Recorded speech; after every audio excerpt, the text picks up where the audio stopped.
5 Ways Paramartha Turns into Svartha, by Krishna's Mercy. न ते विदु स्वार्थक्ति ही विष्णु दुराशा ये बहिरर्थ मानिन अंधा यथांधैरुपनियमाना स्तेपीशतंत्र्यामुरुदाम्नि बद्धा.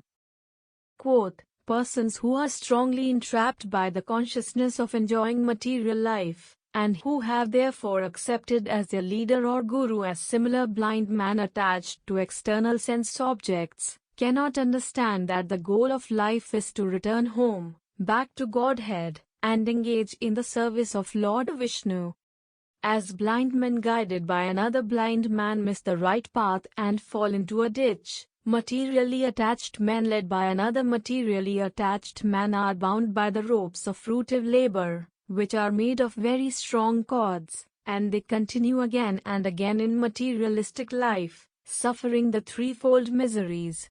Shrimad Bhagavatam 7.531. Prahlada Maharaj knew the nature of the person he was speaking to. He understood the interests of the father, Hiranyakashipu. He knew what that leader of the Daityas valued in life, and so the instruction correlated perfectly with those interests. Namely, the Asura class has no interest in Paramartha. This is a compound Sanskrit word consisting of the terms parama and artha. The literal translation is higher interest or supreme interest. In philosophical discussions, Paramartha is usually coupled with Svartha, which is self-interest. Prahlada specifically uses the word Svartha when describing the destination of service to Lord Vishnu, who is the Supreme Personality of Godhead. The Asuras comprehend only in terms of Svartha, which is interest that can be seen, that can be experienced, that can be realized within the current lifetime.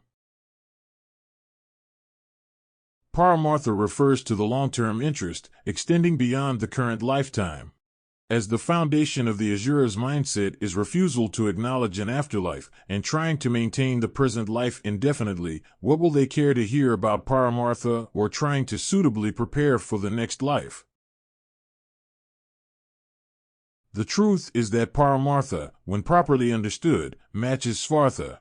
They are only two separate conditions when in a state lacking complete knowledge.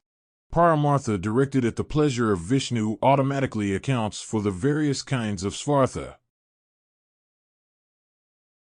1. Removal of fear. As Sri Rama explains, for the mature human being there is no greater fear than death. It is comparable to the ripened fruit, which sits on the tree. That fruit has no other fate than to fall. The human being maintains a component of fear, as there is concern over losing possessions and associations. यथा फलाना पक्वाना नान्यत्र पतनाद् भयम् एवं नरस्य जातस्य नान्यत्र मरणाद् भयम्. Quote, as a ripe fruit has no other fear than to fall, so a man who is born has no other fear than death. Lord Rama, Valmiki Ramayana, Ayodhya Kand, 105.17. Sri Krishna explains that while attempting yoga may have its difficulties, and while there is no guarantee of success in the first iteration, there is also nothing lost in the process. By merely trying to connect to the divine in consciousness, there is the removal of the greatest fear. Neha विक्रमनाशोस्ति प्रत्यवायो न विद्यते स्वल्पम अपे अस्य धर्मस्य त्रायते महतो भयात्. Quote, in this endeavor there is no loss or diminution, and a little advancement on this path can protect one from the most dangerous type of fear. Lord Krishna, Bhagavad-gita 2.40. 2. Something to do. This is also something to fear.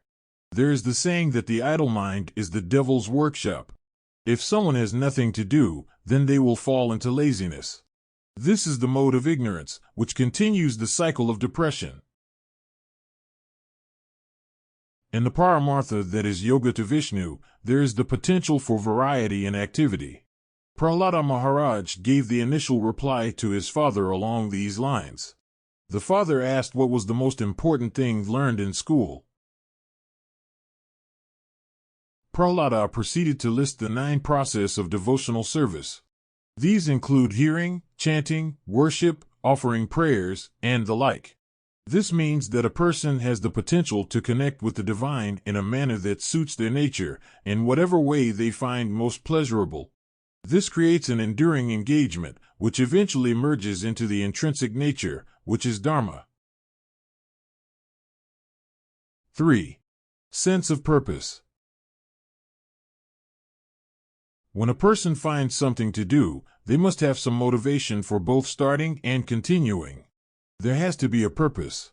While Paramartha might not appeal to the less intelligent, there is value in the immediate term with Bhakti Yoga. I will feel compelled to satisfy the senses of the Supreme Lord, who is known as Hrishikesha. 4. Peace of mind. I may have so many possessions and a high net worth, but it all means nothing without peace of mind. If I am constantly agitated, worried about the future, concerned with the influence of time, and dreading the prospect of change, I will be completely miserable.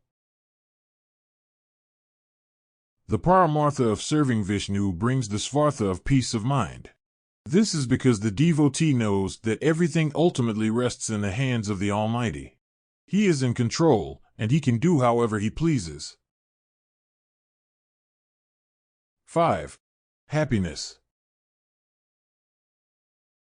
This is the ultimate goal, whether concerned with the afterlife or the next day.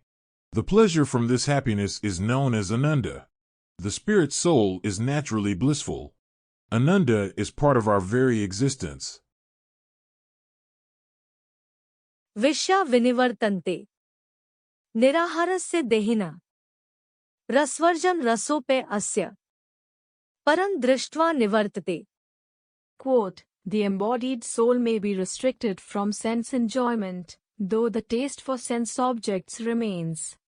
But, ceasing such engagements by experiencing a higher taste, he is fixed in consciousness. Lord Krishna, Bhagavad-gita, 2.59.